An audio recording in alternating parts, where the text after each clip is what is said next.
এখন যাচ্ছি ভোট দিতে। আজকের আর ব্লগ কি হবে, আজকে খেয়ে দিয়ে ভোট দিতে যাচ্ছি। এখন আমি আর মা, দেন বাবা যাবে। এক্সাম দিতে যাচ্ছি, ভোট দিতে যাচ্ছি না, এক্সাম দিতে যাচ্ছি। Hello, so welcome to another blog. আজকে সকাল সকাল উঠেই আগে ভোট দিতে চলে গেছিলাম। সন্ধ্যাবেলা স্টুডিওতে ভোট দিয়ে একদম ডিরেক্ট চলে এসেছি। ভেবেছিলাম আসবো না, বাট স্টিল কাজগুলো পেন্ডিং হয়ে থাকবে, কারণ কালকে দেখো জাস্ট ঘরের এই অবস্থা, মানে পুরো গোছাতে হবে। কালকে হাফ গুছিয়ে কোনো রকমের গেছিলাম, তো যার জন্য আজকে আসতেই হতো। তার উপরে আজকে ইনি আসবেন বলেছিলেন এই শাড়িটা নিতে। হ্যাঁ, ওর পিকচার তোমরা এর আগে আমাদের শ্যুটে দেখেছো। তো আজকে এই শাড়িটা নিতে স্টুডিওতে এসেছিল। তারপরে কনফিউশনে কোন শাড়িটা নিল লাস্ট অব্দি দেখো। কনফিউজ হয়ে গেছে, এটা না এটা। আমি কিন্তু বলবো তুই গায়ে ওটাতে এটা বেশি ভালো লাগবে। তুই তো বলবি যে এটার দাম এটার দাম বেশির জন্য কত দাম? কত দাম? এটা 1500। হ্যাঁ, এটার দাম বেশি। যেহেতু এটার দাম বেশি। এবার বল, খোল।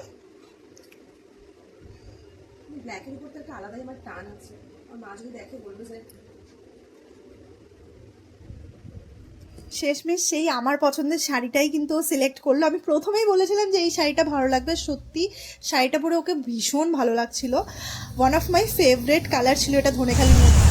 জীবনে কত তেল হলে এরকম বৃষ্টির মধ্যে চা খেতে বেরোতে যেতে পারে মানুষ।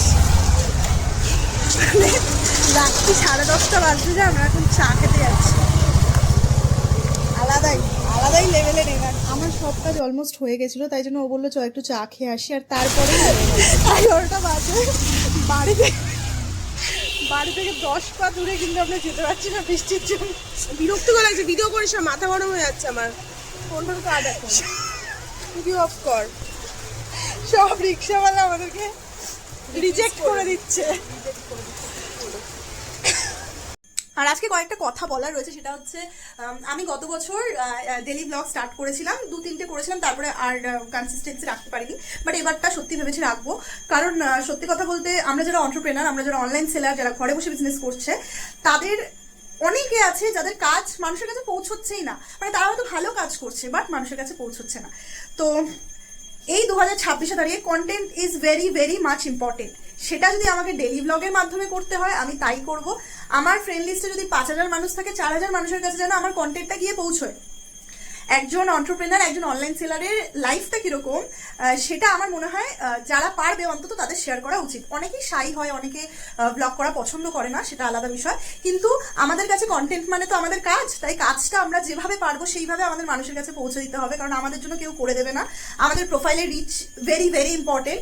তো রিচের জন্য কি প্রয়োজন? আমাদের কন্টেন্ট। আর আমাদের কন্টেন্ট মানেই আমাদের কাজ। সেটা যে কোনো আমরা করতে পারি, আমরা যে কোনো মাধ্যমে মানুষের কাছে পৌঁছে দিতে পারি। তো লাউড অ্যান্ড ক্লিয়ার আমার ব্লগ শুধুমাত্র আমার কাজের জন্য। তার মধ্যে কিছু কিছু হয়তো আমার পার্সোনাল জিনিস দেখায়, যে আমি সকালবেলা উঠে কি করছি, সেটা শুধুমাত্র আমার লাইফটা দেখানোর জন্য। আর থ্যাংক ইউ, প্রথম দুদিনের দুটো ব্লগেই তোমরা অনেকটা ভালোবাসা দিয়েছো, তো সেটার জন্য আই এম ব্লেসড।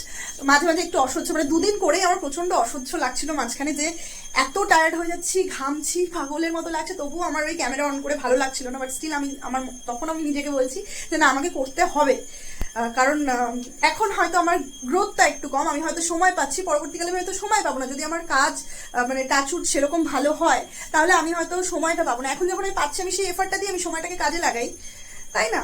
তো এটার জন্যই করা। আর বাকি কালকে লাইভে আসছি, তোমরা একটু জানিও।